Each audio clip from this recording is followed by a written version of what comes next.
오늘 함께 나눌 하나님의 말씀은 에베소서 4장 11절부터 16절까지의 말씀입니다. 에베소서 4장 11절부터 16절까지 말씀.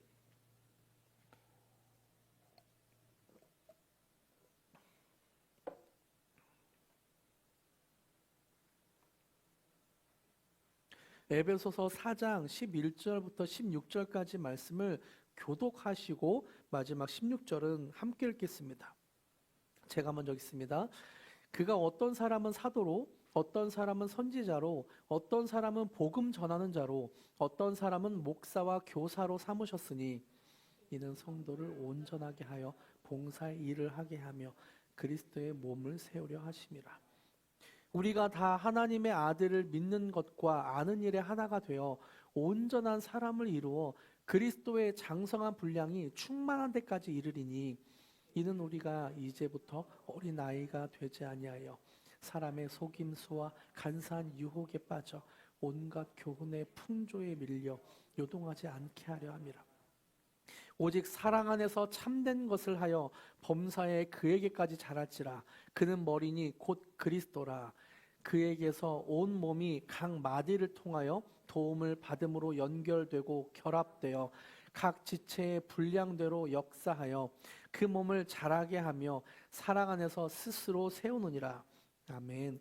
오늘은 에베소서 4장 11절부터 16절까지를 본문으로 사역을 통해 예수님까지 자라는 글로리교회, 사역을 통해 예수님까지 자라는 글로리교회라는 제목의 말씀을 나누겠습니다.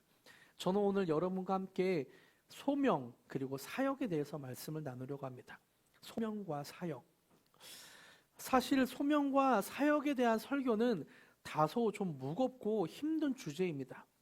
이런 설교는 마치 교회를 열심히 하라고 하는 듯한 느낌을 받기 때문이죠. 설교하는 저도 부담되고 설교를 듣는 여러분도 좀 부담될 거예요. 소명과 사역이라는 단어가 부담스러운 것은 사실 우리만 그런 것 같진 않아요. 왜냐하면 오늘날 많은 사람들이 이 소명과 사역에 대해 많은 고민을 하고 있기 때문입니다. 한국교회 트렌드라는 책이 있습니다. 이 책은 한국교회에서 일어나는 사회적인 현상을 분석해서 매년 책을 내고 있는데요. 작년 2024년도에 낸 한국교회 트렌드 2024의 핵심 주제가 어시스턴트 포비아였습니다. 어시스턴트 포비아. 이 말은 말 그대로 부사역자들의 공포, 어시스턴트, 부교육자라고 표현을 한 건데요. 부사역자들의 공포가, 포비아, 공포가 교회의 심각한 문제가 되었다라는 그런 것을 중점으로 교회의 사회적인, 오늘날 교회의 사회적인 현상, 문제를 책으로 낸 거죠. 전도사님이나 목사님들이 사역을 기피하는 현상이 생겨서 교회 운영이 어렵게 되었다고 말합니다. 그런데 교회의 전도사님이나 목사님들만 교회 사역에 대한 포비아, 공포심이 있는 것 같진 않아요. 많은 성도님들도 사역을 그만두고 싶다, 쉬고 싶다, 또 사역을 하기 싫다라고 하는 분들이 많기 때문이죠. 저는 사역이라고 하면 생각나는 사건이 있습니다. 제 인생에서 가장 열중했었고 또 사역 때문에 가장 힘들었던 그런 시간인데요. 20살 처음 예수님을 인격적으로 경험하고 신앙생활을 처음 할 때가 생각이 많이 납니다. 물론 모태신앙이기 때문에 어렸을 때부터 교회를 다녔죠. 부모님 손을 붙잡고 교회를 다녔지만 내가 예수님을 영접하고 처음 교회 가서 예수님의 말씀, 하나님의 말씀을 듣는 것이 너무 좋고 예수님의 은혜와 사랑을 느끼는 게 너무 좋았던 첫사랑의 그때 20살 예수님을 인격적으로 만나고 교회 생활을 처음 시작했던 그때가 저 생각이 많이 납니다. 예전과는 조금 달랐던 것 같아요. 그래서 교회를 굉장히 열심히 다녔습니다. 그 다음 날부터 새벽 예배를 다녔고 그리고 모든 예배는 빠지지 않았던 것 같아요. 그리고 CCC에서는 그 CCC 활동을 하면서 아침마다 그 CCC 모임을 하고 또 금요일 저녁에는 리트릿이란 걸 하면서 신앙 훈련을 받으며 금요일 밤을 그렇게 1박 2일을 보냈습니다. 교회에서는 가자마자 청소년부 교사를 하라고 하더라고요. 청소년부 교사를 하고 그 다음 주에는 주일 예배 성가대를 하라고 하더라고요. 주일 성가대를 하고 좀 시간이 지나자 예배 인도를 하라고. 그래서 주일 예배 인도, 금요 예배 인도, 수요 예배 인도. 그러다가 운전면허를 제가 따게 됐거든요. 운전면허를 따자마자 봉고차 키를 전사님 주시더라고요. 내일부터 새벽 예배 차량 운행하면 돼. 그래서 새벽 예배 차량 운행. 새벽 예배 차량 운행 끝나고 아침에 학교 가서 CCG 모임. 그리고 화요일과 목요일에는 점심시간에 2시간씩 전도, 사형리 전도. 그러니까 너무 힘든 거예요. 한 1년여 이렇게 시간을 보내고 나니까 너무 힘들어서 못하겠더라고요. 잠도 많이 못 자고 힘들기도 하고 내가 지금 뭐 하고 있는 건가라는 생각이 들기도 하고. 그래서 하나님께 어느 날 기도를 드렸습니다. 하나님은 나를 일시키기 위해 구원하셨습니까? 하나님은 나를 이용해 먹으려고 나를 부르셨습니까? 너무 지쳤습니다. 견딜 수 없습니다. 다 그만두고 싶습니다. 그런데 이런 일을 저만 겪는 것 같진 않아요. 교회 사역을 하다 보면 하나하나 가중되는 일들이 많아지고 그러면서 왜 나만 이러고 있지? 하나님, 왜 이러고 있죠? 그러면서 원망하는 기도를 드릴 때도 있고 또 나에게 일을 시키는 교회와 그런 사람들에게 원망하는 마음이 지는 것이 사실입니다. 그래서 많은 분들이 교회에서 하는 사역에 지쳐 있고 또 포비아, 공포스럽게 생각하는 것 같습니다. 그래서 오늘은 우리가 도대체 왜 교회 사역을 해야 하는지, 그리고 하나님은 이렇게 교회 사역을 하는 우리를 어떻게 보시고 대하시는지에 대해서 말씀을 나누려고 합니다. 그래서 오늘은 2가지예요. 첫 번째, 교회 사역을 하는 이유. 그리고 2번째, 교회 사역을 하는 사람을 보시는 하나님에 대해서 함께 나누겠습니다. 첫 번째, 교회 사역을 하는 이유입니다. 사실 소명 그리고 사역이라는 단어는 우리가 일상생활에서 많이 쓰지 않아요. 학교에서나 직장에서 나는 이것이 소명입니다 라고 직장 동료들과 많이 이야기를 하진 않죠. 또 집에서도 나의 소명은 이것입니다 라고 이야기를 많이 하지 않습니다. 나의 사역은 설거지입니다 이런 단어도 많이 쓰지 않아요. 특별하게 소명과 사역이란 단어는 교회에서 쓰이는 단어인데요. 이 소명과 사역이란 단어를 이해하면 조금 더 우리가 사역을 왜 해야 되는지에 대해서 접근할 수 있습니다. 성경에서는 소명을 구체적으로 소개하고 있는데요. 디모데후서 1장 9절입니다. 디모데후서 1장 9절을 같이 한번 읽어볼까요? 시작. 하나님이 우리를 구원하사 거룩하신 소명으로 부르심은 우리의 행위대로 하심이 아니요 오직 자기의 뜻과 영원 전부터 그리스도 예수 안에서 우리에게 주신 은혜대로 하심이라. 하나님이 우리를 구원하사 거룩하신 소명으로 부르심은, 소명을 뭐라고 수식하고 있는가? 거룩한 소명이다. 거룩한 소명으로 우리를 불렀다라고 말하고 있죠. 그러니까 소명은 거룩한 부르심입니다. 나의 소원이 아니라, 나의 행위가 아니라, 나의 장래 희망이 아니라, 내가 하고 싶은 것이 아니라 하나님의 부르심에 의해 하는 것이 소명이라는 거예요. 그래서 소명은 내가 하고 싶다고 하는 것이 아닙니다. 소명은 내 장래 희망이 아니에요. 소명은 내 행위대로 하는 것이 아닙니다. 부르신 분이 있다는 거예요. 소명의 첫 번째는 부르신 분이 있다는 것입니다. 소명이란 단어가 한문인데요. 이런 부르신 분에 대한 의미를 더 잘 나타내고 있어요. 소명을 한번 볼까요? 사전적 의미를. 소명은 한문인데 부를소의 목숨명입니다. 어학사전에서는 어떤 일이나 임무를 하도록 부르는 명령이라는 뜻을 갖고 있죠. 그러니까 소명은 누군가 어떤 일을 하도록, 임무를 하도록 부르는 거예요. 내가 하고 싶은 것이 아니라 명령을 분명 했다는 거죠.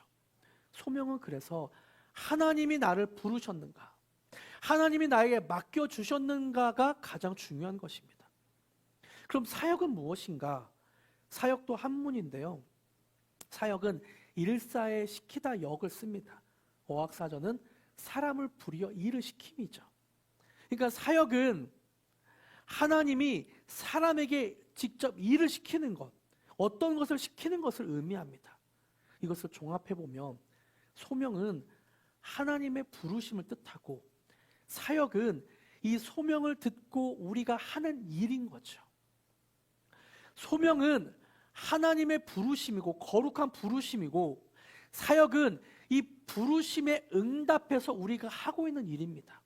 교회에서 찬양팀, 교사, 전도, 또 양육, 또 주방봉사, 여러 가지 일들을 하는 것은 하나님이 우리를 부르셨다면 그 부르심에 하고 있는 것, 그것이 사역이라는 거예요. 하나님께서 우리를 부르신 것이 소명이라고 하고, 우리가 하나님의 소명에 반응해서 하는 일이 사역입니다. 이것을 아는 것은 굉장히 중요한 문제예요.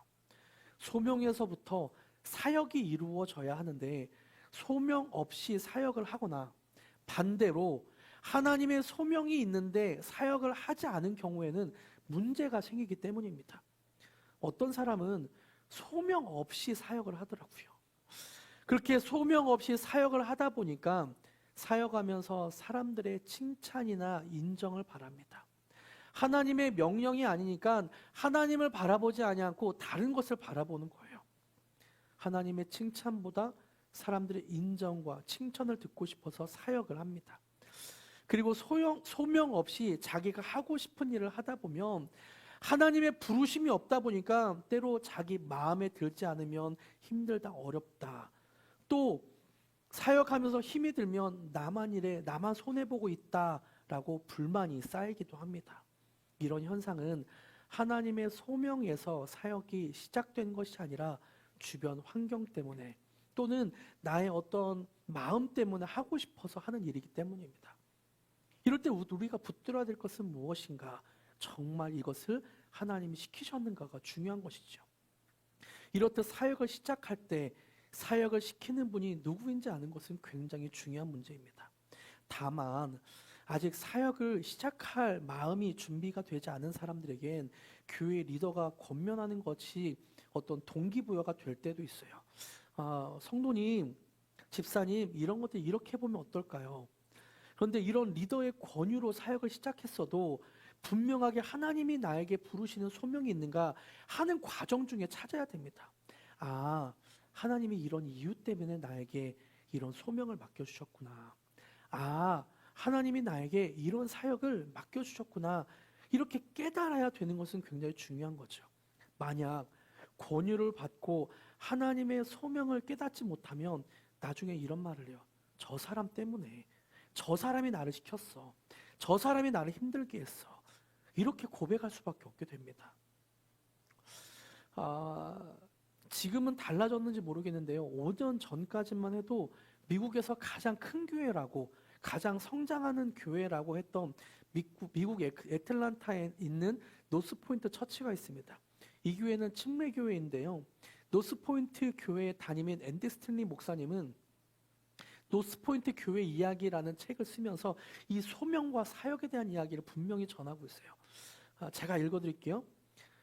이 세상의 많은 교회 중에 그 교회를 시작하게 하신 하나님의 이유가 지금도 분명한가? 그 교회가 하기 때문에 우리 교회도 하는 것. 모든 교회 모두가 하지 않기 때문에 우리도 하지 않는 것이 아니라 우리 교회가 해야 하는 것은 무엇인가? 이것을 저는 사역이라는 단어로 좀 바꿔보았습니다. 이 목사님은 교회에 대한 소명에 대해서 말한 거지만 각자의 소명에 대한 것으로 바꿔서 사역으로 표현을 해봤어요. 같이 한번 읽어볼까요? 시작. 이 세상의 많은 사역 중에 그 사역을 시작하게 하신 하나님의 이유가 지금도 분명한가? 모두가 사역하기 때문에 나도 하는 것, 모두가 사역하지 않기 때문에 우리도 하지 않는 것이 아니라 우리가 사역해야 하는 것은 무엇인가? 앤디 스탠리 목사님은 분명하게 말했죠. 우리 교회의 소명이 무엇인가 분명히 해야 된다. 그리고 나중에서도 처음에 하나님이 주신 그 소명에 대해서 분명하게 알고 있어야 된다. 그렇지 않으면 문제가 생긴다라고 말하고 있는 겁니다. 이것을 각자에게 대입해서 하나님이 주신 소명에 대해서 분명하게 하지 않으면 문제가 됩니다. 이 하나님의 소명이 흔들리면 분명히 문제가 생겨요. 반대로 소명이 분명하면 흔들리지 않습니다. 아무리 어려운 일이 생겨도, 아무리 힘든 일이 생겨도, 하나님은 나를 이것을 위해 부르셨어. 하나님은 나를 부르셨어. 확신이 있으면 흔들리지 않아요. 소명이 분명하지 않으면 하나님이 소명이 아닌 것을 쫓아가게 되고, 하나님이 소명이 아닌 것을 쫓아가다 보니까 그것이 나의 눈에 보이지 않으면 흔들리게 돼요. 사람의 칭찬, 인기, 눈에 좋아 보이는 것, 이것을 쫓아 살아가다 보면 하나님의 소명 의식이 불분명하고, 그러다 보면 힘들어지게 되어 있습니다. 여러분, 이렇게 하나님의 소명대로 사역하는 것은 굉장히 중요합니다. 여러분에게 부르신 하나님의 소명은 무엇입니까? 하나님의 거룩한 부르심은 무엇이에요? 하나님의 거룩한 부르심, 우리 교회 안에서 글로리 교회에 하나님이 우리를 한 공동체로 모아주셨습니다. 하나님의 분명한 부르심은 무엇입니까? 오늘 예배를 통해, 또 인생을 살아가면서 예배를 통해 우리가 하나님의 그 부르심을 알아가는 저와 여러분에게 축복합니다. 두 번째, 그런데요, 이렇게 하나님의 소명대로 사역해도 때로 여전히 힘든 일이 생기더라고요. 이렇게 하나님의 소명대로 사역해도 여전히 힘들고 어려운 일이 분명 있습니다. 내 마음과 맞지 않는 사람과 함께 일하는 것이 참 어렵고 힘든 일인 것 같아요. 죄송합니다. 네, 여러분 어떠세요? 소명대로 살아가고 있다고 하지만, 소명대로 하나님의 거룩한 부르심에 응답을 하지만 날마다 승승장구하며 행복한 그런 사역을 하나요? 그렇진 않은 것 같아요. 그렇게 소명대로 해도 여전히 힘든 것은 사실입니다. 나와 맞지 않는 사람과 함께 사역하러 가면 많이 힘이 들죠. 이렇게 사역하면서 사람들과 마음이 맞지 않아 생기는 어려움에 대해 만나교회의 김병삼 목사님은 이렇게 말했어요. 교회는 서로의 마음을 맞추는 곳이 아니라 서로 다른 마음을 가진 사람들이 주님의 마음이 무엇인지를 알고 살아가는 곳입니다.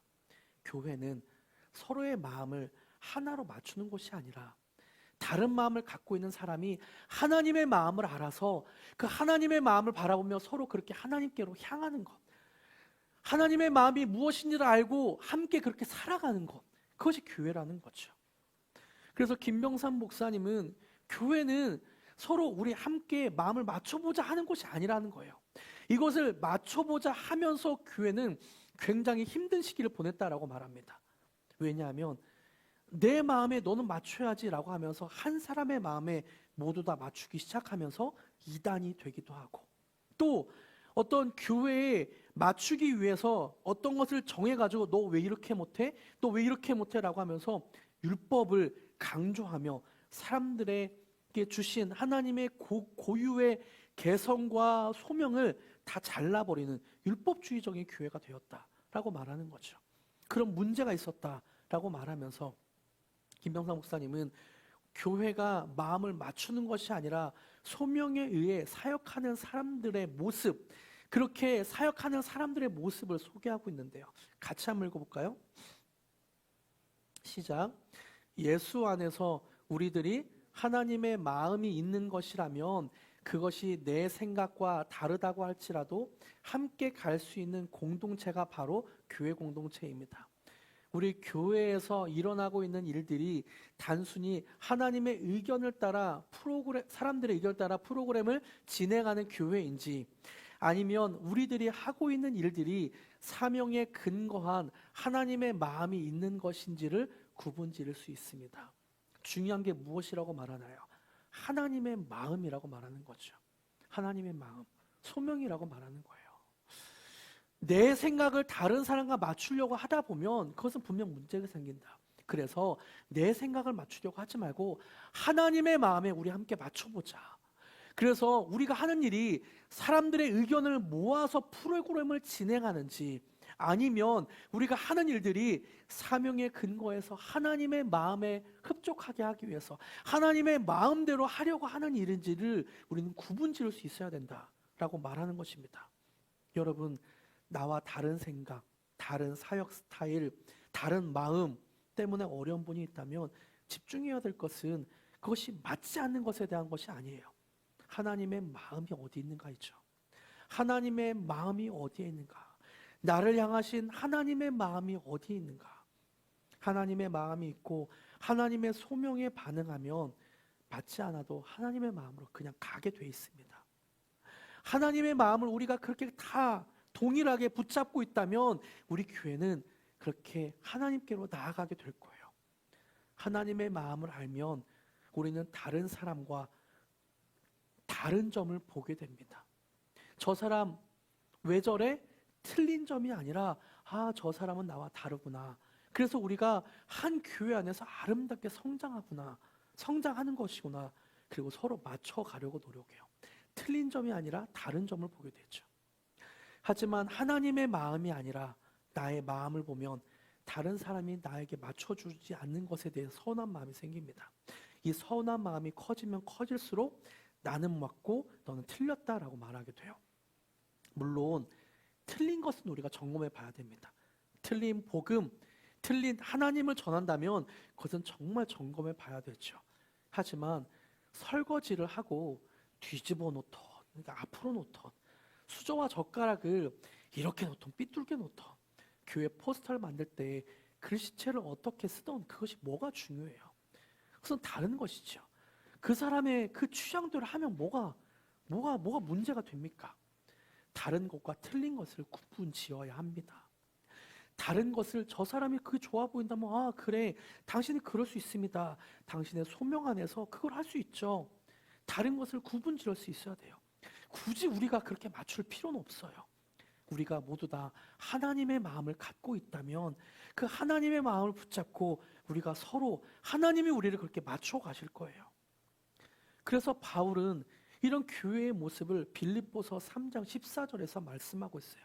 같이 읽을까요? 시작. 표대를 향하여 그리스도 예수 안에서 하나님이 위에서 부르신 부름의 상을 위하여 달려가노라. 사도 바울은 끝까지 표대를 향하여 달려간다. 표대를 향하여 달려간다라고 말하고 있죠. 그 문장의 앞과 중간에 표대를 향하여 달려가고 있는데 그 표대를 향하여 달려가는 그 핵심이 무엇인가? 그 중간에서 말하고 있어요. 그 핵심이 무엇인가요? 그리스도 예수 안에서 하나님이 위에서 부르신 소명, 하나님이 위에서 부르신 그 소명을 위해서, 부르심의 그 상을 위해서 달려간다. 그 상을 위해서 표대를 향하여 내가 달려가고 있다. 우리가 그렇게 달려가야 된다라고 말하는 거죠. 예수 그리스도 안에서 하나님이 부르신, 각자에게 부르신 그 표대를 향해서 달려간다. 오늘 함께 읽은 본문에서도 말하고 있어요. 에베소서 4장 11절에서는 각 사람이 다르대요. 제가 읽어드릴게요. 그가 어떤 사람은 사도로, 어떤 사람은 선지자로, 어떤 사람은 복음 전하는 자로, 어떤 사람은 목사와 교사로 삼으셨으니 하나님은 각각 그렇게 삼았대요. 그래서 이 사람들이 이는 성도를 온전하게 하여, 성도들을 섬기며 온전하게 하여 봉사의 일을 하게 하며 그리스도의 몸 교회를 세우게 하려 하심이라. 그렇게 우리가 교회 안에서 다 다르다. 그리고 우리가 그렇게 각자 맞춰서 하나님 앞에 나아갈 때 하나님이 우리를 교회로서 모으게 하시고 함께 그렇게 세워가신다라고 말씀하고 있습니다. 여러분 함께 이렇게 살아갑시다. 이렇게 각자 다름을 인정하며 각자의 다름을 서로 바라보며 하나님의 마음을 품고 살아봅시다. 그리고 교회 안에서 함께 교회가 되어 갑시다. 이렇게 힘들고 어렵지만 하나님의 마음을 품고 사역하는 우리를 하나님은 보고 계십니다. 분명 보고 계시고 알고 계셔요. 하나님은 우리를 어떻게 보시는가? 두 번째를 함께 나눌게요. 하나님이 사역하는 사람을 보시는 그 마음. 하나님의 소명에 반응해서 열심히 사역했던 엘리야가 있습니다. 이 엘리야는 정말 열심히 사역했어요. 그런데 엘리야도 사역을 하면서 지쳤나 봐요. 하나님께 이런 기도를 드립니다. 열왕기상 19장 4절인데요. 제가 읽어드릴게요. 자기 자신은 광야로 들어가 하룻길쯤 가서 한 로뎀나무 아래에 앉아서 자기가 죽기를 원하여 이르되 여호와여 넉넉하오니 지금 내 생명을 거두시옵소서. 나는 내 조상들보다 낫지 못하니이다. 이게 무슨 말인가요? 하나님 못 해먹겠습니다. 다 죽여주세요. 하나님은 나를 부려먹으려고 부르셨습니까? 하나님은 나를 이렇게 부려먹으려고 일시키기 위해 부르셨습니까? 못 해먹겠습니다. 나 죽여주세요. 이런 기도인 거죠. 엘리야는 한마디로 너무 힘드니까 그냥 죽여달라고 기도하고 있습니다. 이런 엘리야에게 하나님은 어떻게 대하시는가? 열왕기상 19장 5절부터 8절까지 해서 하나님이 지쳐있는 엘리야를 대하시는 장면입니다. 같이 읽어볼까요? 시작. 로뎀나무 아래에 누워 자더니 천사가 그를 어루만지며 그에게 이르되 일어나서 먹으라 하는지라. 본즉 머리맡에 숯불에 구운 떡과 한 병 물이 있더라. 이에 먹고 마시고 다시 누웠더니 여호와의 천사가 또 다시 와서 어루만지며 이르되 일어나 먹으라. 내가 갈 길을 다 가지 못할까 하노라 하는지라. 이에 일어나 먹고 마시고 그 음식물의 힘을 의지하여 40주 40야를 가서 하나님의 호렙에 이르니라. 천사가 반복적으로 하는 행동이 있습니다. 밑줄 쳤는데요. 어떤 행동인가요? 그를 어루만지며 그에게 이르되 일어나서 먹으라. 그를 어루만지며 그에게 이르되 일어나 먹으라. 사람이 지쳐 있으면 아무것도 하지 못합니다. 그럴 때는 먹고 쉬어야죠. 배고프면 먹어야 하고 지쳐 있으면 쉬어야 합니다. 피곤하면 자야 돼요. 혹시 여러분 중에 사역 때문에 지쳐 있는 분이 있다면 좀 쉬십시오. 그리고 하나님의 이 어루만짐을 경험하게 축복합니다. 하나님 안에 안식하며 어루만지며 일어나 먹어라 라는 주님의 음성을 듣기를 축복해요. 이 본문 뒤에도 이 말씀 뒤에도 하나님이 또 엘리야에게 등장합니다. 새로운 소명을 주시는 하나님이 등장해요. 그런데요, 놀랍게도 하나님이 등장하시는 장면을 묘사하는 구절이 이렇게 표현돼요. 처음에 산을 부수고 바위를 부수는 바람이 확 몰아칩니다. 그런데 여기에 하나님이 계시지 않았대요. 또 땅을 진동시키는 지진이 막 일면서 모든 것을 진동시키며 그렇게 있어요. 근데 엘리야가 보니까 여기에도 하나님이 있지 않았대요. 그 다음에 모든 것을 태우는 불이 주변을 다 태우더래요. 보니까 주변을 다 태우면서 하나님의 능력이 그렇게 임했다고 합니다. 그런데 여기에도 하나님이 없었대요. 파워, 능력으로 임하는 것이 아니라 그 다음에 하나님이 세미한 음성으로 엘리야에게 임했다라고 말합니다. 저도 아까 지쳐서 하나님 앞에 하나님 나를 구원하기 위해 부르셨나요? 하나님은 나를 일시켜 먹으려고 부려먹으려고 나를 그렇게 구원했나요? 너무 지쳤습니다. 다 그만두고 싶습니다. 그렇게 기도했다고 말씀드렸습니다.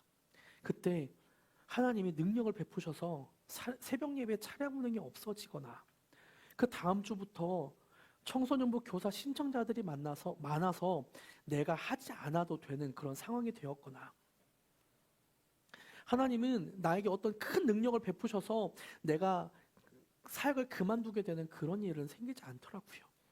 큰 바람, 지진, 불 등으로 능력, 파워 이런 하나님의 능력으로 나타나지 않았습니다.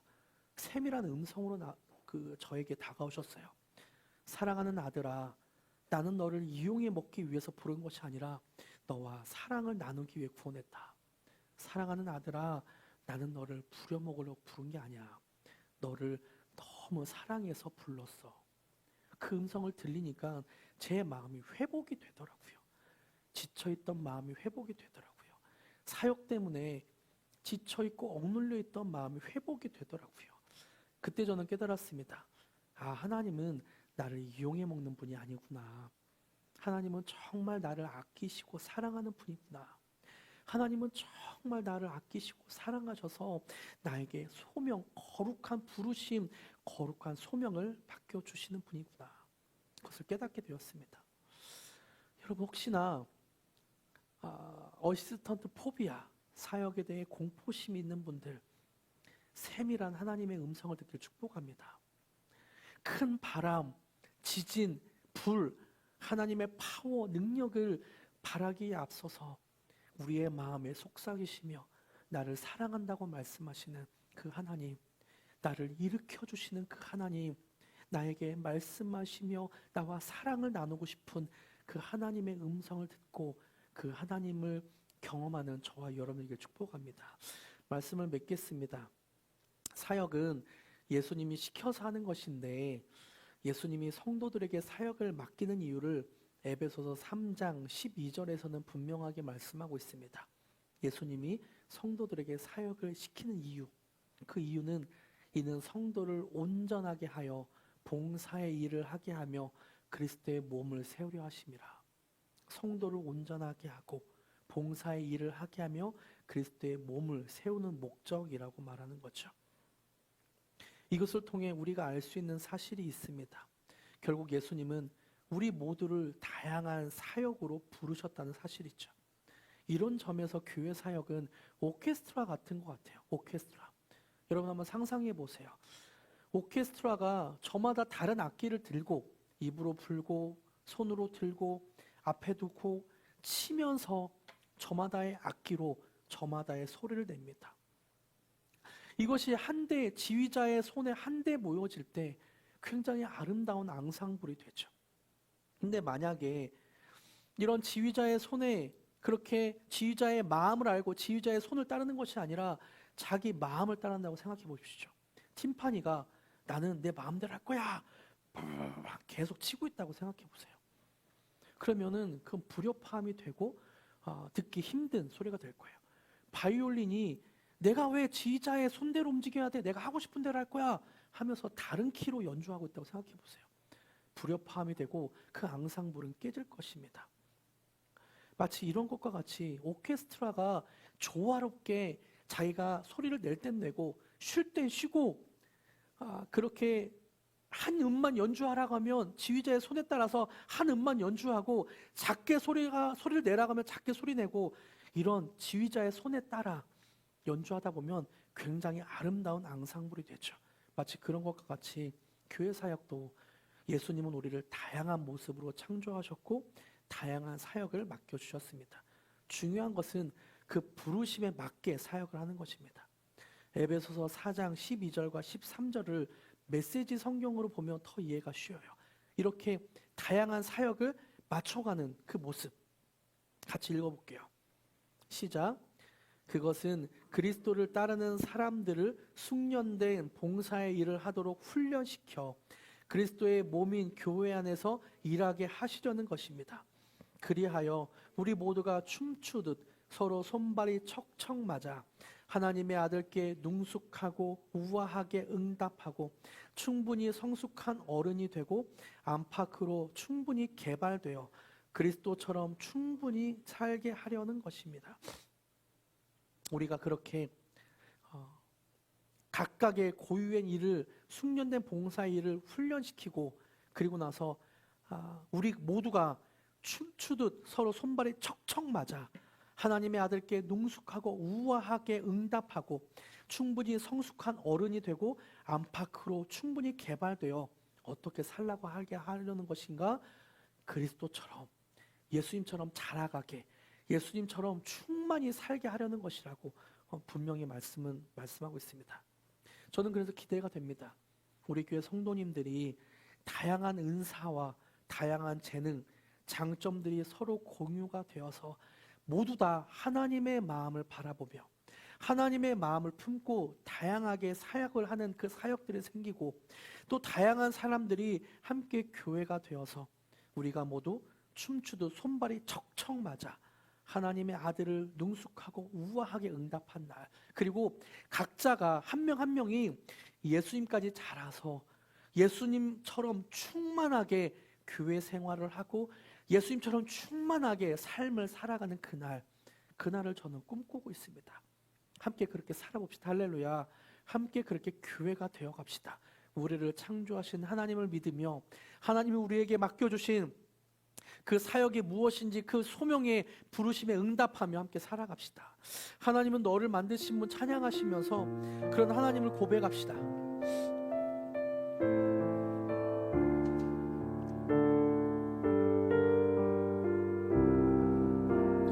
하나님은 너를 하나님은 너를 만드신 분, 너를 가장 많이 알고 계시며 하나님은 너를 만드신 분, 너를 가장 깊이 이해하신단다. 하나님은 너를 지키시는 분, 너를 절대 포기하지 않으며 하나님은 너를 지키시는 분, 너를 쉬지 않고 지켜보신단다. 그의 생각 셀 수 없고, 그의 자비 무궁하며, 그의 성실 날마다 새롭고, 그의 사랑 끝이. 하나님은 너를 원하신 분 고백합니다. 하나님은 너를 원하시는 분, 이 세상 그 무엇 그 누구 하나님은 너를 원하시는 분, 너와 같이 있고 싶어 하신다. 하나님은 너를 인도하는 분, 광야에서도 폭풍 중에 하나님은 너를 인도하는 분, 푸른 초장으로 인도. 그의 생각 셀 수 없고, 그의 생각 셀 수 없고, 그의 자비 무궁하며, 그의 성실 날마다 새롭고, 그의 사랑 끝이 없단다. 그의 생각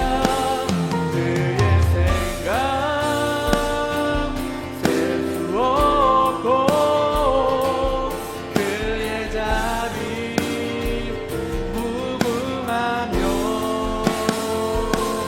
그의 성실 날마다 새롭고, 그의 사랑 끝이. 그의 생각 셀 수 없고, 그의 생각 셀 수 없고, 그의 답이 무궁하며, 그의 성실 날마다 새롭고, 그의 사랑 끝이. 다시 한번 고백합니다. 그의 생각 셀 수 없고, 그의 생각 셀 수 없고, 그의 자비 무궁하며, 그의 성실 날마다 새롭고, 그의 사랑 끝이. 그의 사랑 끝이 없단다. 그의 사랑 끝이 없단다. 그의 사랑 끝이 없단다. 그의 사랑 끝이 없단다. 함께 한번 기도하기로 합니다. 다 같이. 주님, 우리가 주님 앞에 나아갑니다. 주님의 사랑으로 충만하게 되게 하여 주시옵소서. 그리고 아직 소명을 잘 모르는 분이 있다면 주님이 말씀하여 주시옵소서. 하나님의 거룩한 부르심을 허락하여 주시옵소서. 하나님의 거룩한 부르심에 응답할 때 하나님의 그 사랑이 더 넘치게 하여 주시고 그리스도까지 자라는 그런 신앙인이 되게 하여 주시옵소서. 주님, 우리 가운데 임재하여 주시옵소서. 말씀하여 주시옵소서. 사랑의 메시지를, 소명의 부르심의 메시지를 허락하여 주시옵소서. 그렇게 같이 기도하며 주님 앞에 나아가기 원합니다. 다 같이 기도하시겠습니다. 하나님, 우리가 주님 앞에 나아갑니다. 하나님, 거룩한 부르심 앞에 응답합니다. 거룩하신 부르심 앞에 우리가 응답합니다. 그 소명 앞에 우리가 응답합니다. 하나님의 사랑을 더 더하여 주시옵고 예수님까지 자라갈 수 있도록 주님 우리를 붙잡아 주시옵소서. 예수님처럼 충만하게 살 수 있도록 주님 도와주시옵소서. 우리의 마음을 주님의 마음을 붙잡게 하여 주시옵고 주의 마음을 더 강하게 할 수 있도록 주님 축복하여 주시옵소서. 주님, 우리가 주님 앞에 주님의 마음을 알 수 있도록 주님 축복하여 주시옵소서. 하나님, 우리가 주님 앞에 기도했습니다. 거룩한 부름을 받기 원합니다. 거룩한 소명을 알기 원합니다. 만약 하나님의 소명이 불분명한 분이 있다면 주님 오늘 말씀하여 주시옵소서. 하나님의 소명에 응답할 수 있도록 주님 말씀하여 주시옵소서. 그리고 혹시나 그 소명에 지쳐있는 영혼이 있다면 찾아가셔서 주님의 사랑을 속삭여 주시옵소서. 그래서 엘리야에게 임했던 하나님, 나에게 임했던 그 하나님이 찾아가셔서 내가 너를 사랑한다, 나는 너를 부려먹기 위해서 부른 것이 아니라, 일시키기 위해 부른 것이 아니라 내가 너를 사랑한다, 세밀한 음성으로 찾아가 주시옵소서. 그렇게 행하실 주님을 찬양하며 예수님의 이름으로 기도드립니다. 아멘.